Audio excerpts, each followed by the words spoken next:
Ayun, magandang araw at magandang buhay mga ka-aircon. Ngayon po ay meron kaming kakabit na wall mountain breaker.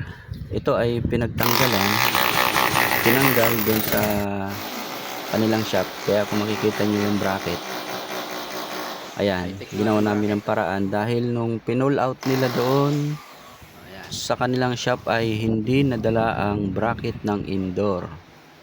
Kaya kumuha kami ng bracket na pang daikin, kaya lang hindi kasukat. Kaya kung mapapansin nyo doon ay tinabas namin yung bracket nya. Ginawa namin ng paraan para may masabitan yung indoor. Dahil sabi namin do kay sir ay walang masasabitan.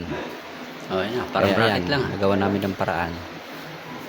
Ayan, kung mapapansin nyo ay nag-lock naman yan. Yung bracket na yan tinabas namin dahil no choice, technique na lang talaga, bagong lahat. Ay ayan, kung ganito lahat, may merienda, masaya ang buhay. Ayan mga ka-aircon, kaya dyan ay magwa-wiring na lang, tapos dudugtong na lang dyan yung pagkaka-flare nya. After ay yun nga pala, kung mapansin nyo yung drain nya, mga ka-aircon, flexible hose na lang yan. Hindi rin nadala ang drain ng aircon ng indoor, kaya ginawan din namin ng paraan, flexible hose na lang ang drain.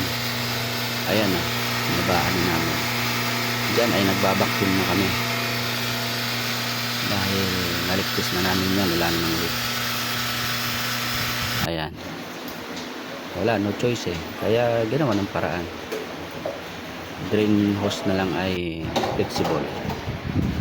Tapos na yan, susunod namin dyan yung sa taas na isang unit din na daikin, dahil dalawa yan, kakabit din namin doon. Yung bracket niyan ay ganun din, tinabas din namin dahil walang bracket ng indoor.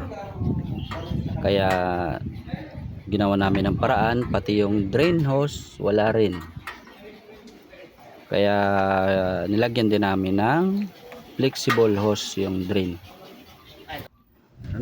No choice, kaya sabi nga, pag nasa field ka na, technique na lang yan. Dahil aircon technician, technique na lang yan. Lahat naman may paraan, pag gusto may Dito, paraan. may merienda. Kaya ginawa lang namin ng paraan. Ayan sa taas na yan. Ayun, actually ano na yan tapos na yan dyan sa sa baba. Ito na yung sa taas. Ayan, papansin nyo, nagsisit up na kami dyan. Ayan, dyan sa taas na kami, mag-layout na yung kasama ko para sa isang indoor.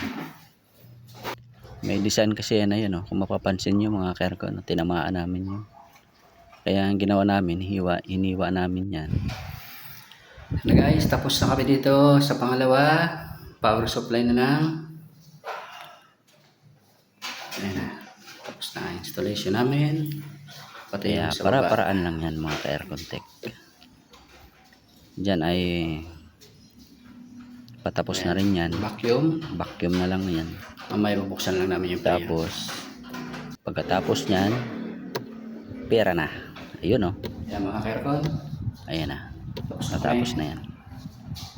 Yan ay Daikin 1.5.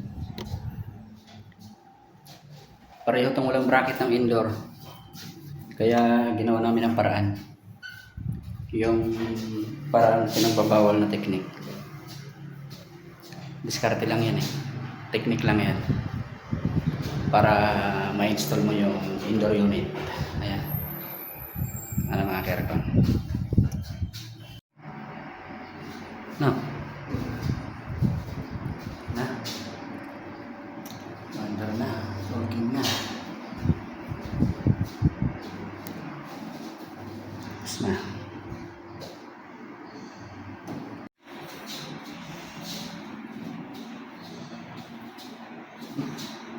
Ayan, tapos na kami. Tapos na paghihirap. Tapos ang paghihirap ng bracket.